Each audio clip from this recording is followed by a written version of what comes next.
Welcome back to another edition of Sibling Showdown on the Fanspeak Network. I'm your host, Megan Shoup. You can follow me on Twitter at Megs08DFS. And of course, I'm joined by my sibling, my brother, Steve. And we are here to talk about the London Showdown for the game of the week. Steve, how are you doing? And are you excited for this London game? I'm doing okay. I can't say I'm very excited for this London game. Jacksonville, Denver definitely doesn't have the hype that I think many were hoping earlier in the season when Jacksonville started off hot and Denver was still kind of a favorite to emerge maybe out of the West. But now things have kind of turned for both teams. So no, I agree. But we are going to do a game of the week showdown here on the Fanspeak Network every week because the primetime showdowns are covered very well. But there are plenty of other showdowns in the DraftKings lobby that still have nice prize pools too, and especially these London showdowns, these island games have some nice prize pools. So we're talking about the London Showdown since it's kind of its own island game, and that's going to be our game of the week. Steve, how do you see this game going? For score or anything. Well, I think the first thing that is worth mentioning is there are a lot of trade rumors swirling around a number of Broncos. And for the main part, we're going to focus on the offensive guys. And that includes some big names like Jerry Jeudy, KJ Hamler, Melvin Gordon.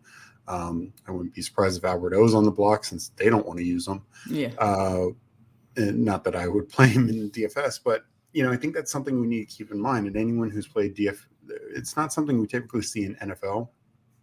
But anyone who's played like baseball or NBA or NHL DFS, when there's trade rumors surrounding these guys, sometimes they just get scratched and sit, even though they're fully healthy and there's no report, because if a deal's nearly done, last thing they want to do is risk this guy getting injured. So sure, I think that's something to keep in mind. How worried are you? I mean, are you going to play? We'll get to it in a minute when we look at Run the Sims, when we go over and build a DraftKings lineup. I don't know that I have a whole lot of interest in playing Gordon or Hamler or Jeudy. I don't know if I would have had a ton of interest anyways, but I don't think I do have a whole lot of interest. Just, I don't play enough lineups to kind of get that exposure. Do you have any interest? Well, I mean, I think obviously Gordon, it's unclear, him and Murray have kind of like split that role last week.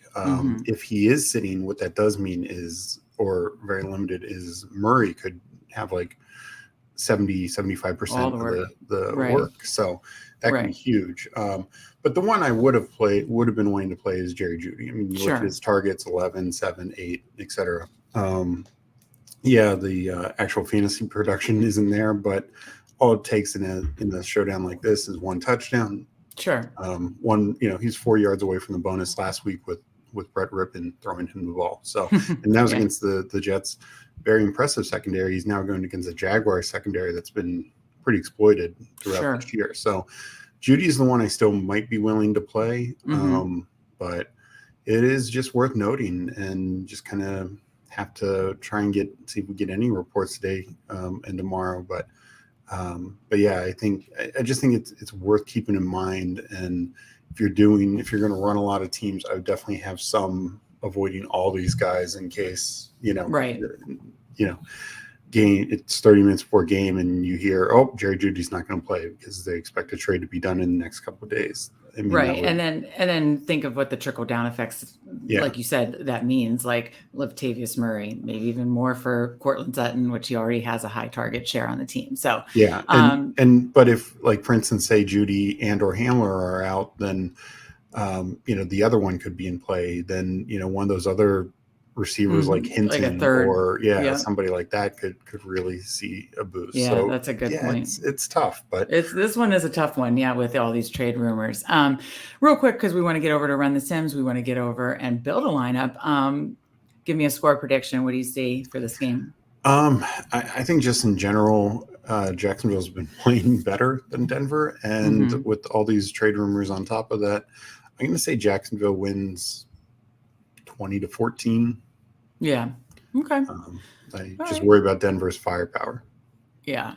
Yeah. Well, what we're going to do is we're going to go over to Run the Sims. Steve and I already kind of adjusted the inputs, but the great thing about Run the Sims is you can adjust the input to the way you think the game will go, and then it'll run 10,000 simulations, and then kind of show you based on how you think the game will go what the optimals would be, who should be, what percent of the time this player would be the optimal captain or optimal flex or in the optimal in total. So those things help you make decisions for Showdown. So it's a great Showdown tool. And so we're going to go over and Run the Sims, do that, talk about the, results from that. And then we'll go over and build a DraftKings lineup. Sound good? Sounds good. All right, let's hop over to Run the Sims. I have it pulled up. And what we did, we kept the score right now, essentially 18-21. With the Jaguars winning. We did adjust Latavius Murray to have a higher market share than Gordon. But again, it could be much more skewed if we hear any rumors or anything. Right now, we just slightly bumped it in Murray's favor.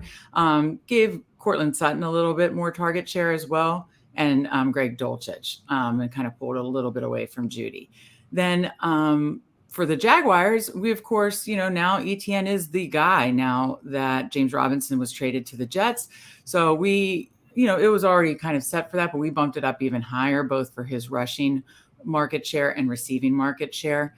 So that was pretty much it. So let's run the Sims and see what they have to say. And then we can talk about what the optimal results say. Now, if you did have a subscription, I'm not going to, click here, but it would give you even custom lineup suggestions based on your inputs and projections based on your inputs. So again, those are things you can get if you get a subscription to Run the Sims. Now we're looking at the optimal results, Steve, and it's, as you can see, it says total flex rate, total captain rate, total rate. Boy, Travis Etienne and Cortland Sutton are the highest captain rate by far. Christian Kirk is next at 9.5%, and then everybody else is just way beyond them. So, I mean, is that how you see kind of your lineup structuring, one of those three captains? Yeah, I would probably also add Trevor Lawrence to the mix.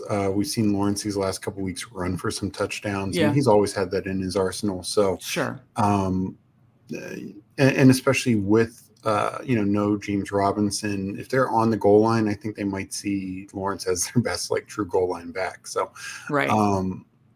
I like those four guys to be who I want. And just, we've also seen Lawrence spread the ball around a little bit. So, Kirk's had a bit of a tough time being the number one last few weeks. So, I like those guys as the captains, but I'm really into Travis Etienne now that James Robinson's gone. I think we saw, he's had some explosive plays all year, and now he's should have the full workload. Right.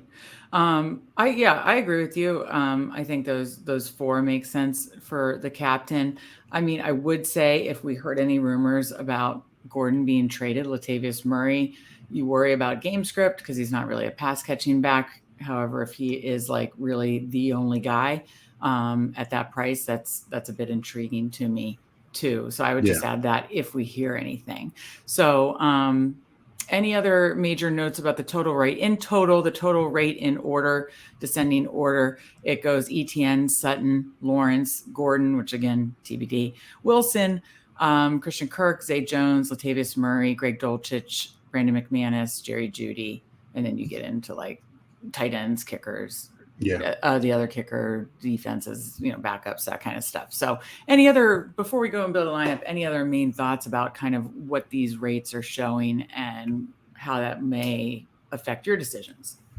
No, I mean, I think it's generally fair. Again, there's a lot of unknowns. I think on the Denver side, Jacksonville is a little bit more straightforward, but they do have to deal, their receivers. While we know Kirk is the number one, Zay Jones is the number two, Marvin Jones is the three, and Evan Ingram's there, they do have to deal with a pretty good Broncos secondary. So, it makes me like them a little less. And I think as much as they can, they'll try and keep it with ETN on the ground and just kind of spread out and move the ball in short, intermediate passes instead of really trying to challenge vertically. Okay. I'm going to bring this back, and if you can talk about Russell Wilson, like, do you want him in your flex? I don't think you want him in your captain. Do you want him in your flex? Did the high knees on the plane help? Talk about that as I switch over to DraftKings, okay? Yeah, so it is really tough with Russ. I still think he's still talented enough. We just don't see it for a whole game. We saw the first couple drives in the Chargers game. You look great, and then he barely completed another pass the rest of the game. I think that a lot of it more has to do with adjusting to Hackett's system, and we're just seeing a lot of issues there. But yeah, it's tough to get excited about Russ. I think from a raw point standpoint, outside of that San Francisco game where he didn't crack 10 points, he's been in the lower teens, or like 11 to 13 points, and then a couple games over 20, and that's what quarterbacks can do. So I would lean into playing Russ in the flex, but because I think it hasn't been pretty to watch, but I think this, if it's low scoring, could be a game where raw points matter, and he could get there just on a little bit of volume, or especially if they are playing from a negative game script. So I know it feels gross right now based on the way he's playing, but I do think that's something to consider. So why don't we build a lineup, and I will let you select the captain. I'm not. The big choice is, do you pay up for ETN, or do you save some money? Because he is expensive at the captain. He is expensive, but still not as expensive as we see with a number of captains. Like, last night's game, guys like Lamar, were far more expensive than this for the captain. So 16-2, I think, is fine. I will lean into what I said earlier and just put Lawrence at the captain. Just save a little bit of money. And again, just thinking he can get 20 plus points in a variety of ways. Okay. I like that. I am going to go with, Cortland Sutton. His targets share, even, playing on a bad offense, 10, 7, 11. There was the 3. He got 9 last week. I just think Sutton is like the one priority piece from Denver that I want. And so I'm going to go ahead and put Sutton in. We're left with 67.50. Who do you got next? I will put in ETN as well. Yeah, I think that was a given that we both wanted ETN in this lineup, and there is even some correlation. He could get a passing touchdown from Lawrence, or then you're and then you're soaking up kind of all the, kind of a lot of the touchdown equity from the Jaguars, right? Yeah, and Denver, we saw Eckler, hit them hard with catching the ball in the backfield. Like, you're not going to challenge Denver really vertically. And so it could hurt guys like Kirk and Zay Jones a bit. I think they're going to have to find ways to hit him intermediately. And ETN definitely should. Jags are doing a big disservice if ETN's not getting like 8 targets in this game. Right. All right. Well, I'm going to save some money. One of the things I like to do is, if there's a good kicker on the slate, I'm playing them. And, sometimes when you look at a kicker's box score, you can just tell. Now, last week they were playing with Brett Rippon, but he definitely has the potential for those 10 plus games. He's had 4 or 5 of them this season. So, obviously the Denver offense isn't not humming. And so they could, get down to the 30, yard line and still out. And there comes Brandon McManus, kick a 40, 50 plus yarder and get us some points. So that saves us a little money, brings us back up to 6,200. One more pick, and then we'll leave it open. Where would you go with the last pick that we're going to put in there? I will add one other cheaper stack for Lawrence and go with Evan Ingram. Oh, okay, nice. How many targets did he get last week? I just want to. I believe it was about Yeah, 7. so he's got 10, 6, 7. It's coming up. Yeah, for Yeah. sure. And And he doesn't again, even have or did he have a he's not touchdown? had a touchdown yet. So I And think you're he's talking some positive touchdown regression. sure. I think also Denver has tight ends have, like I said, they've been really good against top receivers and receivers in general. Tight ends and backs have hit them harder. I just think it's a good way to be different, a little different, and try and correlate it all with Lawrence.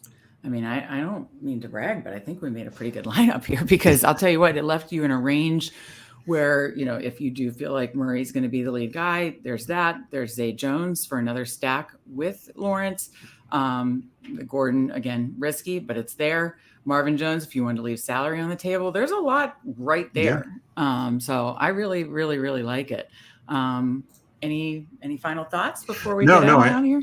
I think that's a strong build. I think, like you said, you have the 2 Denver backs, the second and third Jacksonville receivers, if you want another stacking partner, and then you want to even go down and take a shot on a Dulcich or a Jags D and just leave a lot of money on the table. Those are unique options also. So I just think it puts you in a strong area.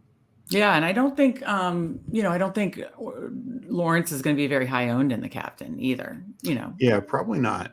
So I think there's kind of some leverage there. I think most people probably will put Etienne and Sutton in the captain for good reason. But I think you could get some ownership leverage there. And if Lawrence is like you said, rushing one in, throwing a couple, he absolutely could be the optimal captain. So I really like that call. All right. Well, this is another fun sibling showdown, Steve. Before we get out of here, please be sure to like this episode and subscribe to the FanSpeak Network. We are putting out shows every week. Also, check our content over at fanspeak.com. We have plenty of daily fantasy content each and every week, for all different types, classic, showdown, tiers.